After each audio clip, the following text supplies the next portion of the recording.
ओम नमः सिद्धिभ्यः।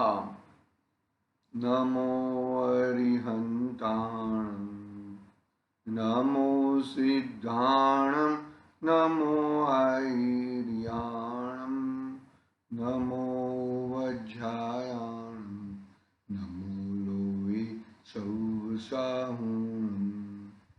मंगलम भगवान वीरो, मंगलम गौतमो गणी, मंगलम कुंद कुंदार्यो, जैन धर्मोस्तु मंगलम।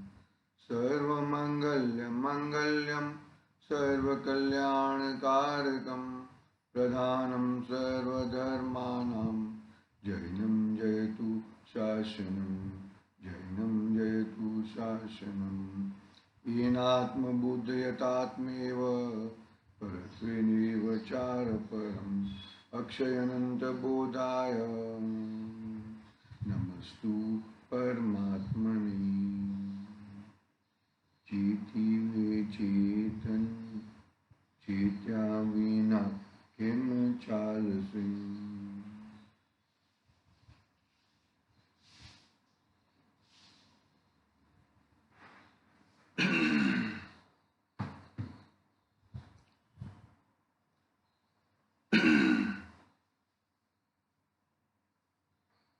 समाधि तंत्र आचार्य पूज्यपाद स्वामी का एक महान ग्रंथ अपने सामने विराजमान है।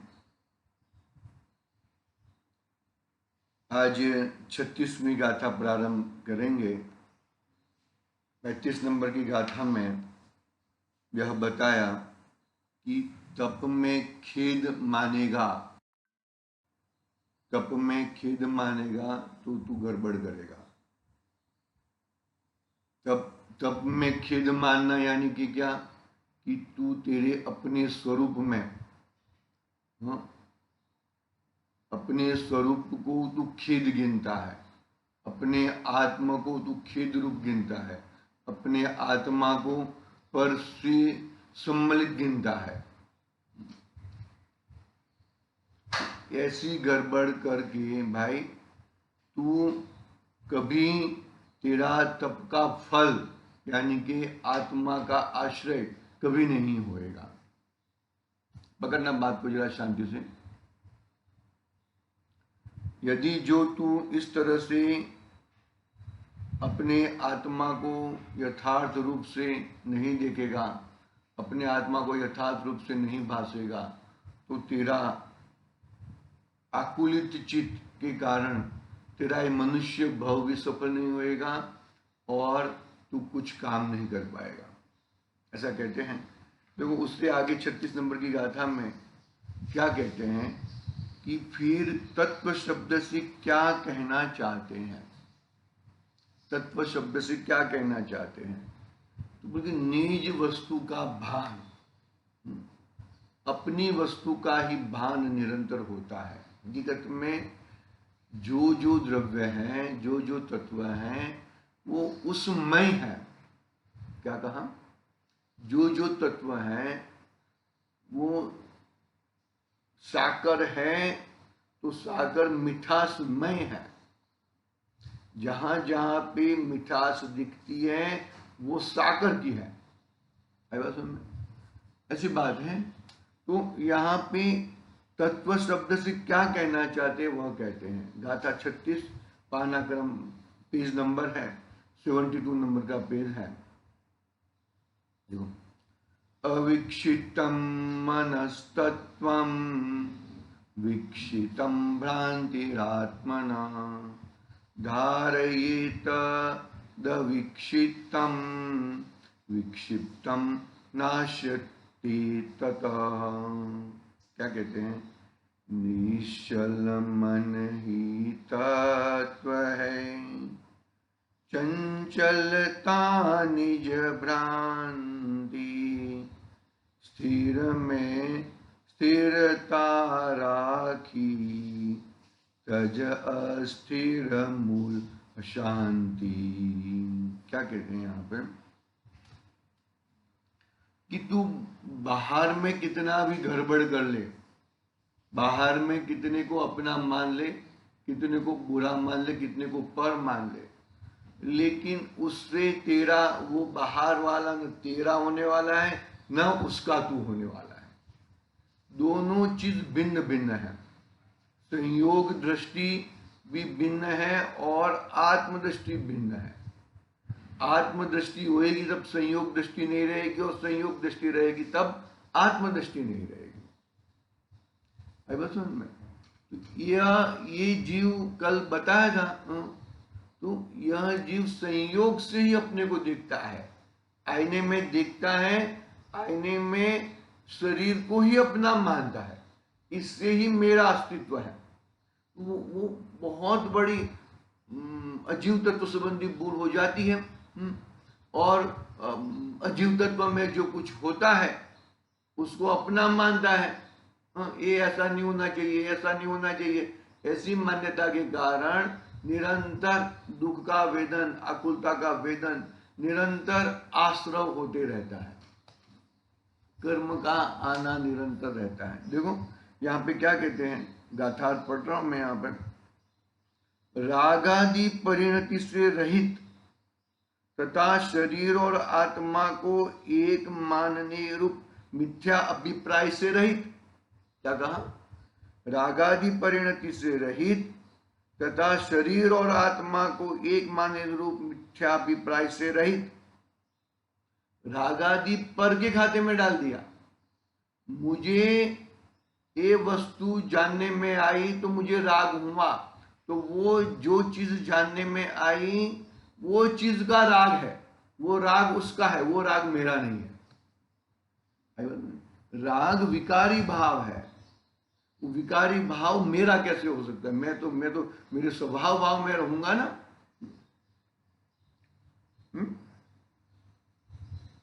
रागादि परिणति से रहित तथा शरीर और आत्मा को एक मान्य रूप मिथ्या अभिप्राय से रहित, जो स्वरूप में स्थिर है, स्वरूप में अपने ज्ञानानंद स्वभाव में अपनी चीज में स्थिर है, वही मन है। मन यानी कि क्या? मन यानी कि आत्मा में प्रवेश करने पहले बुद्धि पूर्वक मैं आत्मा हूं ऐसा मानना, बुद्धि पूर्वक। अब बुद्धि पूर्वक तो बाद में होएगा, बुद्धि पूर्वक धारणा ज्ञान। धारणा ज्ञान कहा ना, तो धारणा ज्ञान मन के अंदर ये ही मैं हूं। देखो वही मन है, आत्मा का वास्तविक रूप है, और रागादि रूप परिणति हुआ एवं शरीर तथा आत्मा के भेद ज्ञान से शून्य मन है। क्योंकि वो तो नाशवंत है ना, वो तो हर समय अलग अलग होते रहने वाला है। रागादि परिणत हुआ एवं शरीर तथा आत्मा के भेद ज्ञान से शून्य है, शून्य मन है। वह आत्मा का विभ्रम है, आत्मा का निज रूप नहीं है। वह आत्मा का विभ्रम है, आत्मा का निज रूप नहीं है। इसीलिए तत् उस राग द्वेषादि से रहित मन को धारण करना चाहिए। इसलिए उस राग द्वेषादि से रहित मन को धारण करना चाहिए, और राग द्वेषादि से क्षुब्ध हुए मन को आश्रय नहीं देना चाहिए। और क्या कहा? और राग द्वेषादि से क्षुब्ध हुए मन को आश्रय नहीं देना चाहिए। आश्रय देना नहीं चाहिए। किसको आश्रय देना चाहिए? राग द्वेषादि से क्षुब्ध, उसको आश्रय नहीं देना चाहिए। एक गाथार्थ हुआ ना, समझ में क्या कहना चाहते हैं यहां पर, कि बाहर की बात दो कही, एक तो रागादि परिणाम, बराबर, और दूसरा शरीर आदि। उससे उस रूप परिणमता नहीं, उस रूप परिणमता नहीं। और मैं एक न्यायक हूं, मैं ज्ञानवान हूं, उस रूप परिणमता है। ये बुद्धिपूर्वक की बात है। उसके लिए मन लिया, बुद्धिपूर्वक ये करना पड़ेगा, ये बुद्धिपूर्वक तुम्हें इसको धारण करना पड़ेगा। हाँ, आत्मा का वास्तविक रूप और रागादि रूप परिणत हुआ एवं शरीर तथा आत्मा के भेद ज्ञान से शून्य मन है, वह आत्मा का विभ्रम है, वही आत्मा का विभ्रम है। भैया समझना अच्छी तरह से, बहुत अच्छी तरह शांति से समझना। आत्मा का निज रूप नहीं है, आत्मा का वो निज रूप नहीं है, इसलिए उस राग द्वेषादि से रहित मन को धारण करना चाहिए। किसको धारण करना चाहिए? किसको धारण? बुद्धिपूर्वक धारण करना चाहिए। राग द्वेषादि से क्षुब्ध हुए मन को आश्रय नहीं देना चाहिए। चला है ना? राग द्वेषादि से खदबद हुआ, उसको यहाँ पे क्या करना चाहिए? यहाँ पर आश्रय देना नहीं चाहिए। कहाँ पे? अपने मन में, अपने ज्ञान स्वभावी आत्मा में। मन का बात बुद्धिपूर्वक लेना, और जब बुद्धिपूर्वक हट जाती है तब अबुद्धिपूर्वक का व्यवहार चालू हो जाता है। देखो ठीक है, अविक्षिप्त अर्थात रागादि से अपरिणित, अविक्षिप्त अर्थात रागादि से अपरिणित देहादि के साथ आत्मा के अभेद एक रूप के अध्यवसाय मिथ्याभिप्राय का परिहार करके स्व अनुभव में ही निश्चल स्थिर हो गया हूँ हुआ, ऐसा मन वह आत्म तत्व अर्थात आत्मा का वास्तविक स्वरूप है। विक्षिप्त अर्थात ऊपर कहा उससे विपरीत अर्थात रागादि से परिणत तथा देह और आत्मा के भेद ज्ञान से रहित मन वह आत्म भ्रांति है, वह आत्मा का स्वरूप नहीं है। इसलिए उसको विक्षिप्त मन को धारण करना, उसको अर्थात किसको? मन को। कैसे मन को? अविक्षिप्त मन को। परंतु उस विक्षिप्त मन को धारण नहीं करना, उसका आश्रय नहीं करना।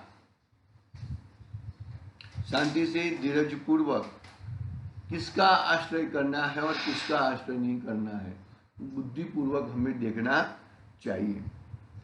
अविक्षिप्त यानी कि राग द्वेषादि से रहित,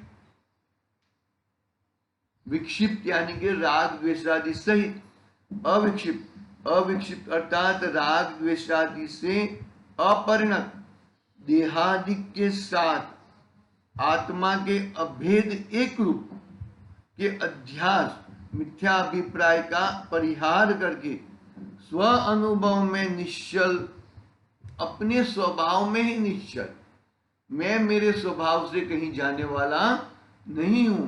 अरे हकीकत में ही बात वो सही है, कोई जीव अपने स्वभाव से कभी हटता नहीं है। कौन सा भी जो पर उद्गल पदार्थ है, कितना भी हो जो, मान लो शरीर है, शरीर क्या है? उद्गल पदार्थ है, बरोबर? उद्गल द्रव्य है, तो उद्गल द्रव्य की परिभाषा क्या गई कि जिसमें स्पर्श रस गंध वर्ण पाया जाए, बरोबर? तो जो इसका परिवर्तन, इसका परिणमन चेंज होएगा, जब जागतो जीव उभो छे, वो जागता जीव निकल जाएगा, तब ये क्या हो जाएगा? ये एकदम हो जाएगा, मर्दा ही है, अभी मर्दा है, बाद में भी मर्दा हो जाएगा। तो वो उसको हम क्या कहेंगे भैया? कि उसको हम क्या करेंगे? फिर उसको हम लेके जाएंगे स्मशान में, तो स्मशान से उसकी राख बनी, बरोबर है? तो राख बनी तो उसमें भी स्पर्श रसगंध वर्ण है। पर्याय बदली, लेकिन पर्याय बदली तो पर्याय में बदलने से गुण में कोई फर्क पड़ता नहीं है। तो देखो, स्व अनुभव से अनुभव में निश्चल स्थिर हो गया हूं, मैं अपने न्यायिक स्वभाव में, मैं अपने ज्ञानानंद स्वभाव में स्थिर हो गया हूं। ऐसा मन वह आत्म तत्व अर्थात आत्मा का वास्तविक स्वरूप है। विक्षिप्त अर्थात ऊपर कहा उससे विपरीत, विक्षिप्त अविक्षिप्त की बात करें ना, अभी विक्षिप्त की बात करते हैं। विक्षिप्त अर्थात ऊपर कहा से उससे उल्टा, अर्थात राग आदि से परिणत तथा देह और आत्मा का भेद ज्ञान से रहित। विक्षिप्त की बात कर रहे हैं। अविक्षिप्त क्या कहा कि राग आदि से अपरिणत और देह और आत्मा का भेद विज्ञान निरंतर वर्तता है। तो देखो, राग आदि से विक्षिप्त का मतलब राग आदि से परिणत तथा देह और आत्मा के भेद ज्ञान से रहित मन वह आत्म भ्रांति है, वह आत्मा का स्वरूप नहीं है। इसलिए उसको अविक्षिप्त मन को धारण करना, उसको अर्थात किसी को, मन को, कैसे मन को, अविक्षिप्त मन को, परंतु उस विक्षिप्त मन को धारण नहीं करना, उसका आश्रय नहीं करना। किसका आश्रय नहीं करना भाई? कि भाई विक्षिप्त मन को धारण नहीं करना, उसका आश्रय नहीं करना। इस तरह बरोबर बाबा पढ़ते हैं देखो।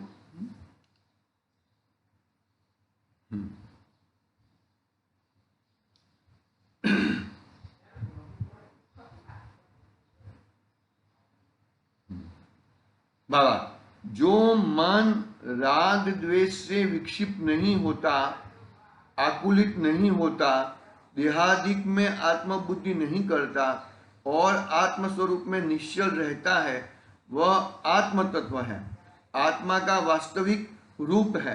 जो मन राग द्वेषादि रूप परिणमता है, उनसे विक्षिप्त होता है, देह और आत्मा के भेद ज्ञान से रहित है और आत्मस्वरूप में स्थिर नहीं होता, वह आत्म भ्रांति है, आत्मा का निज रूप नहीं है, आत्मा का निज रूप नहीं। इसलिए अविक्षिप्त मन आत्म तत्व होने से प्रकट करने योग्य है और विक्षिप्त मन आत्म तत्व नहीं होने से हे है, त्यागने योग्य है। भैया, ये सब त्याग करने, किसका त्याग करना है, किसका आश्रय करना है? अरे भाई, देह है, पड़ोसी है, तो पड़ोसी को पड़ोसी की तरह रखो ना, पड़ोसी को अपने घर में क्यों डालते हो? और हम अपने पड़ोसी के घर में क्यों जाएं? अरे पड़ोसी को पड़ोसी ही रहने दो। हम कभी जाते हैं, कभी एक आधा बार गए साल में, तो जाके वापस आ जाते अपने घर में। तो कभी एक आधा बार जाना हुआ तो गए, गए तो गए, लेकिन उसको ये अच्छा है, उसका अच्छा है, ये अच्छा है, ऐसा निरंतर हम क्यों करें?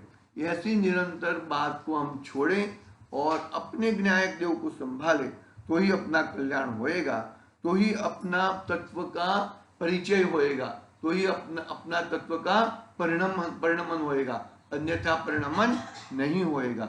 अपने तत्व का परिणमन यानी कि न्यायक तत्व का परिणमन, गुणानुराग कहते हैं ना, तो मेरे गुण है, मेरे गुण जिनेंद्र भगवान जैसे गुण हो जाए। सुन में जिनेंद्र भगवान के गुण और मेरे गुण द्रव्य दृष्टि तो एक समान है। जिनेंद्र भगवान ने पर्याय में उस गुणों की प्रकटता की है, तो मुझे भी ऐसे पर्याय में वैसे गुणों की प्रकटता हो जाए, तब जाके ये भाई तत्व का तत्व में मिलन हुआ। जो जो तत्व दे वो तत्व का वो तत्व रूपी मिलन हुआ, ऐसा कहेंगे। ठीक है, ये बात को यहाँ पर हम विश्राम लेते हैं। 36 नंबर की गाथा का पाठ पढ़ा है, विशेष स्पष्टीकरण कल पढ़ेंगे। आज के लिए ओम नमः सिद्धिभ्यः। निज निधि निज में बताई, यह अनंत उपकार है, उसके लिए